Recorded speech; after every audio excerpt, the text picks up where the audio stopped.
Such an esteemed panel, and here are the questions that people have sent in. For Fareed, why do you say that oil-rich countries have a hard time modernizing? Well, it's sort of like, think of trust fund kids not working hard.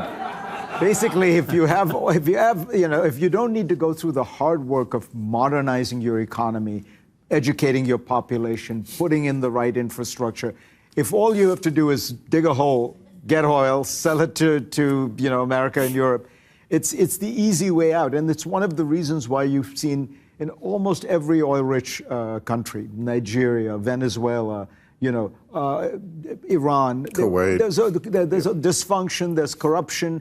And if you look at the countries that have really done well in the world, South Korea, Singapore, Hong Kong, Japan, they had no resources. So they had no alternative but to educate their population, build good infrastructure, put in place market-friendly rules, and guess what?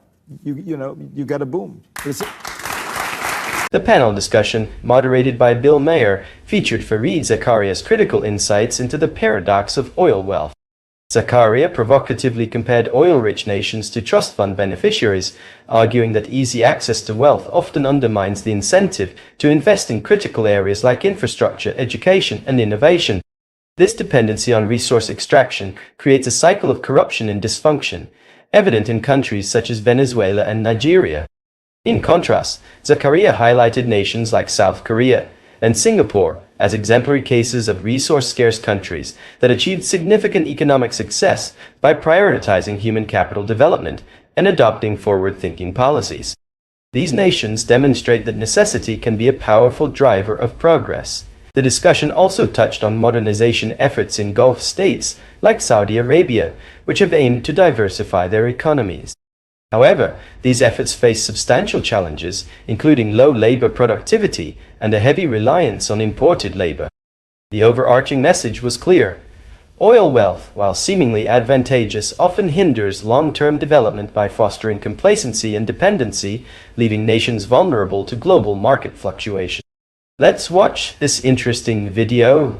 Is it a function of the government or the fact, the United States is an energy-rich country, yes. Norway, right? Killing it in energy, yes. Killing it in energy, and so there are few, exactly right. There are few countries where we got our political and economic system first, and then the oil came much later. Right. And that turns out to help a lot. Right, because there seems to be no way to have the oil without it just being siphoned off by that corrupt cabal at the top, right? Exactly, exactly. So what all happens, these countries could be doing very well. Absolutely. And by the way, in all the Saudis ones are trying, actually. The Saudis are trying, and the small Gulf states are so small to modernize. To modernize, invest in their human capital, right. to not pay a stipend to every royal who's on the payroll. But to just give you, in the Gulf, labor productivity, that is, the productivity of every person who works, is among the lowest in the world. And it's not national labor either, it's imported labor. Right. So far it's not working. The prosperity of oil-rich nations is not a testament to their success, it's a damning indictment of squandered potential. Fareed Zakaria's comparison of these nations to trust fund beneficiaries reveals an uncomfortable truth. Oil wealth often breeds stagnation, corruption, and a crippling dependence on finite resources. While resource-poor nations like South Korea and Singapore clawed their way to prosperity through sheer determination and innovation, many oil-fueled economies remain stuck in cycles of inefficiency and entitlement. Even the Gulf states, with their glittering skyscrapers and grand modernization plans, are plagued by dismal labor productivity and reliance on foreign workers. Could it be that the very wealth that should empower them is, in fact, their greatest liability? All right, John, how does phone use and time on social media lead to a spiritual degradation? Spiritual degradation, yeesh. Well, because if you... Oh, that sounds terrible. It does. What? So if you look at what ancient wisdom tells us, if you look at what the religious traditions and the Stoics, if you look at all these traditions, they tell us things like, be slower to judge and quicker to forgive. They tell us things like, slow down, calm down, regain control of your consciousness. And what is life on social media? It's exactly the opposite. Right. Judge right now, quick, no context, many times, never forgive. And it's, how about hooking up your eyes and your ears to a gigantic fire hose and just pumping it full of garbage all the time?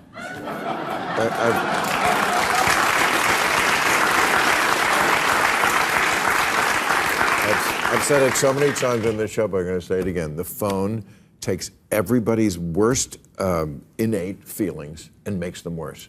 Shady, needy, mean, fake, passive-aggressive.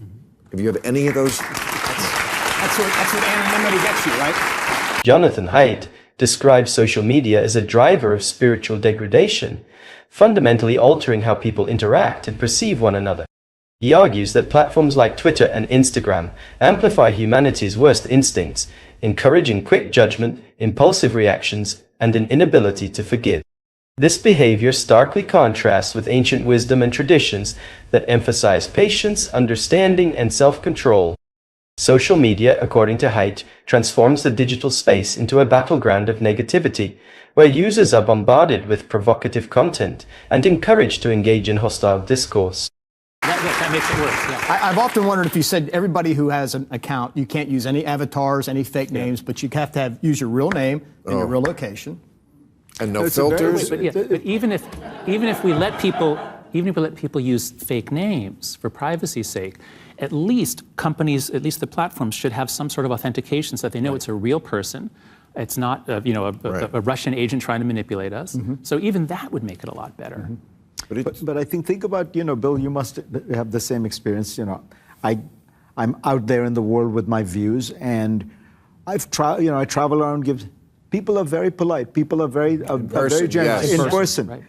But on Twitter, on social media, it's a whole different thing, because suddenly you gain this nastiness. It's the point I think John is making. You may gain this nastiness when you have this platform where you can do it quietly, pseudonymously.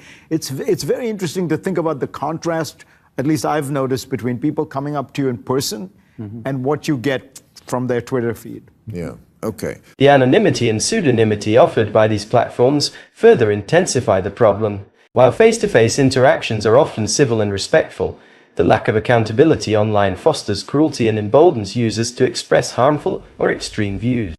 This divergence highlights a growing disconnect between digital and real-world behavior. Haidt and the panel suggest potential solutions to mitigate these issues.